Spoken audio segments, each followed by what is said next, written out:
BBC Bangla আপনাদের স্বাগত। আজ আপনাদের সাথে লন্ডন স্টুডিও থেকে আছি মানসী বড়ুয়া, আর ঢাকায় আমার সাথে থাকছেন আকবর হোসেন।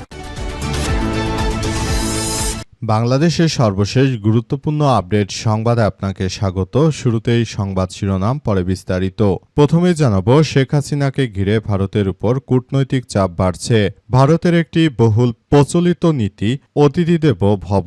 সেই নীতির ভিত্তিতে রাজনৈতিক অস্থিরতার মুখে বাংলাদেশ থেকে পালিয়ে আসা ক্ষমতাচ্যুত সাবেক প্রধানমন্ত্রী শেখ হাসিনাকে নিরাপত্তার স্বার্থে আশ্রয় দিয়েছে নয়াদিল্লি। তখন সেটিকে মানবিক সিদ্ধান্ত বলে আখ্যায়িত করেছিল ভারত। কিন্তু 2 বছর পেরিয়ে যাওয়ার পর দিল্লির কূটনৈতিক ও নীতি নির্ধারণী মহলের এক অংশ এখন অন্য প্রশ্ন ঘুরপাক খাচ্ছে। শেখ হাসিনাকে আশ্রয় দেওয়ার সেই সিদ্ধান্তই কি এখন ভারত বাংলাদেশের সম্পর্কে সবথেকে বড় বাধা কিনা, সেটি আসলে সামনে এসেছে।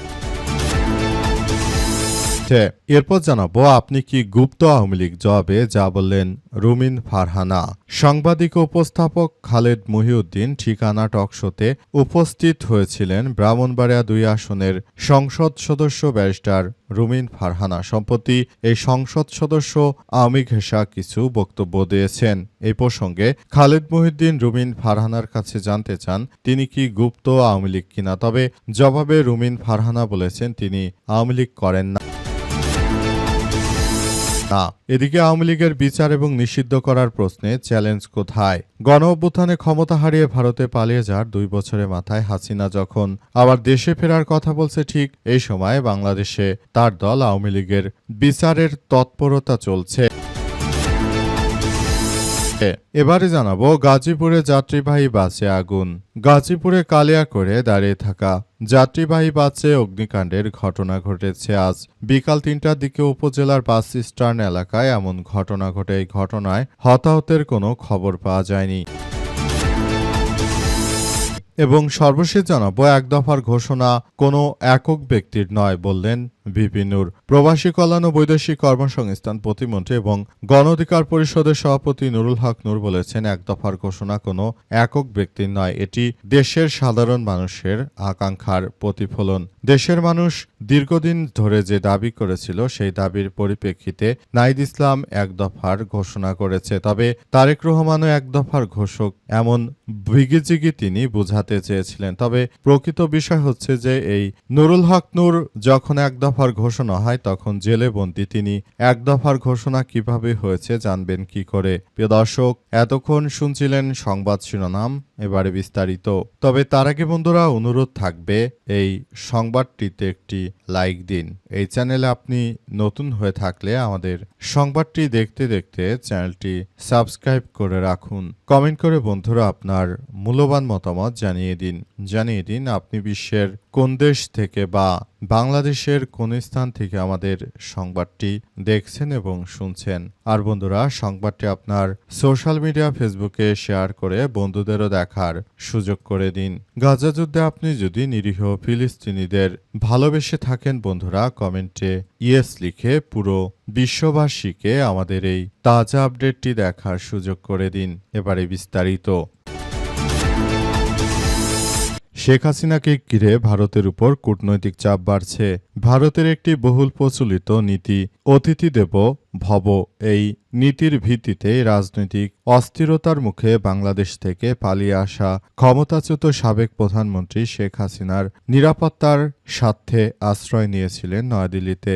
এখন সেটিকে মানবিক সিদ্ধান্ত বলে আখ্যা করেছে ভারত সরকার। কিন্তু 2 বছর পর দিল্লিতে একটি কূটনৈতিক বৈঠকে শেখ হাসিনা যেভাবে প্রকাশ্যে এসেছেন, সেটা ভারতের জন্য এক ধরনের রাজনৈতিকভাবে চাপ সৃষ্টি করেছে। ভারত আসলে এই মুহূর্তে শেখ হাসিনাকে সংবাদ সম্মেলন করতে দিয়ে মূলত সারা বিশ্বের বুকে ভারত এক প্রকার কূটনৈতিকভাবে চাপে পড়তে যাচ্ছে। কারণ শেখ হাসিনা মানবতাবিরোধী অপরাধের ঘটনায় একজন দণ্ডপ্রাপ্ত আসামি, সুতরাং তাকে সংবাদ সম্মেলন করতে দিয়ে মূলত যে ধরনের কার্যক্রম শুরু হয়েছে সেটা কোনোভাবে আসলে গ্রহণযোগ্য হতে পারে না। নতুন করে আবার এক ভয়াবহ বিপর্যয়কর পরিস্থিতির সৃষ্টি হচ্ছে। এখান থেকেই আসলে সবাইকে আরও বেশি সজাগ থাকার ব্যাপার নিয়ে সবাইকে আরও বেশি সতর্ক থাকার প্রতি বলা হয়েছে। আর ভারত মূলত যে ধরনের কার্যক্রম শুরু করেছে সেটা কোনোভাবে বিএনপির চোখে সেটি ভালো হচ্ছে না। শেখ হাসিনা তিনি যেহেতু পলাতক প্রধানমন্ত্রী, কেন তাকে ভারত এভাবে সহযোগিতার কথা বলে ভারত কেন বাংলাদেশের বিরুদ্ধে এই ধরনের একটি উস্কানিমূলক কার্যক্রম চালাচ্ছে? তাহলে কি বাংলাদেশও ভারতের বিরুদ্ধে নিরাপত্তা বিঘ্নিত কোনো কাজ করবে? আপনি কি গুপ্ত আওয়ামী লীগ? জবাবে যা বললেন রুমিন ফারহানা। সাংবাদিক উপস্থাপক খালেদ মহিউদ্দিন ঠিকানার টকশোতে উপস্থিত হয়েছিলেন ব্রাহ্মণবাড়িয়া ২ আসনের সংসদ সদস্য ব্যারিস্টার রুমিন ফারহানা। সেখানে রুমিন ফারহানাকে সাংবাদিক খালেদ মহিউদ্দিন জিজ্ঞেস করেন, আপনি কি গুপ্ত আওয়ামী লীগ কিনা? জবাবে যা বলেছেন ব্যারিস্টার রুমিন ফারহানা।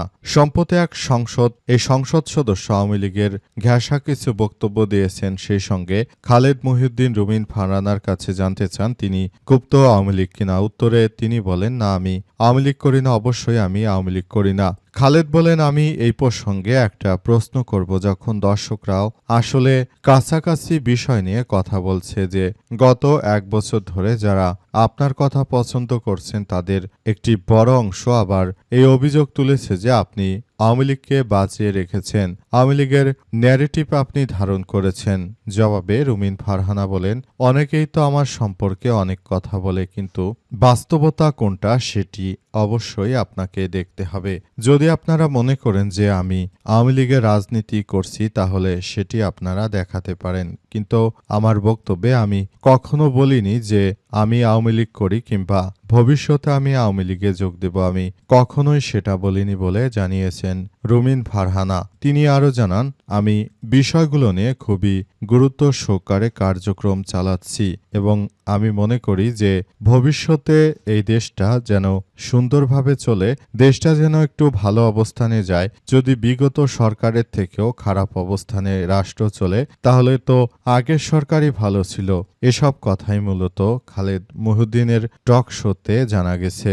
খালেদ মহিউদ্দিন তিনি বিভিন্ন রাজনৈতিক দলের প্রধানদেরকে নিয়ে তারপর ব্যাপকভাবে তিনি কার্যক্রম চালাচ্ছেন। তার ঠিকানা, ইউটিউব চ্যানেল এবং ফেসবুক ভালোভাবে সবকিছু মেনটেন করার ব্যবস্থা করছেন।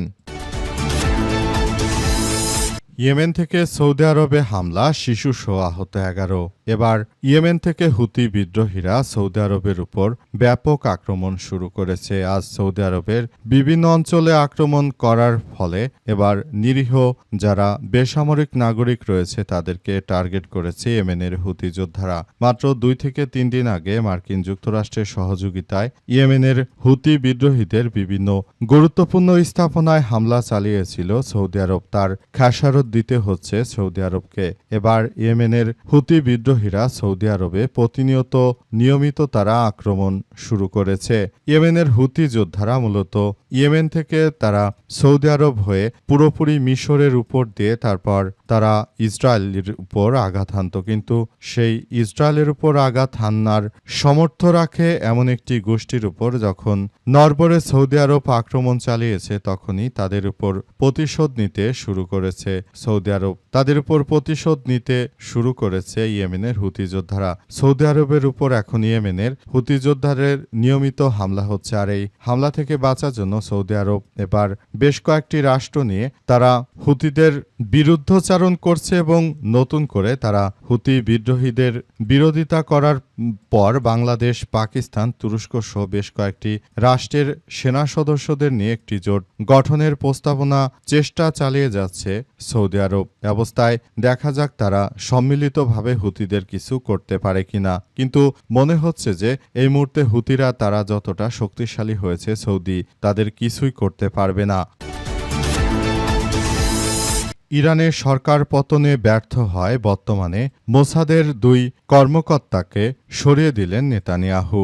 মার্কিন যুক্তরাষ্ট্র এবং দখলদার ইসরায়েলি বাহিনীরা তারা এই মুহূর্তে যেটা শুরু করেছে সেটা আসলে কোনোভাবেই মুসলিমদের জন্য ভালো কোনো কিছু হতে পারে না, কারণ মোসাদের সদস্যরা তারা মূলত এমনভাবে ইরানের উপর জেঁকে বসেছিল, তারা ইরানের সর্বোচ্চ ধর্মীয় নেতা আয়তুল্লাহ আলী খামেনিকে হত্যার পর বসে থাকেনি, বরং এরপর মুস্তফা খামেনি যে ক্ষমতা গ্রহণ করেছে তাকেও সরিয়ে দেওয়ার ব্যাপক চেষ্টা চালিয়েছিল, কিন্তু শেষ পর্যন্ত সেটি তারা করতে পারেনি। তারা মূলত ইরানের বিরুদ্ধে বড় ধরনের আক্রমণ চালানোর পাশাপাশি যুক্তরাষ্ট্র এবং ইসরায়েলের সবথেকে বড় উদ্দেশ্য ছিল যে ইরানের যে সরকার রয়েছে বর্তমান সরকার তাদেরকে সরিয়ে দেয়া, কিন্তু বর্তমান যে ইরানে মোস্তফা খামেনি সরকার রয়েছে তাকে আসলে সরিয়ে দিতে পারেনি। এই ঘটনায় নতুন করে এক ভয়াবহ বিপর্যয়ের পরিস্থিতির সৃষ্টি হয়েছে।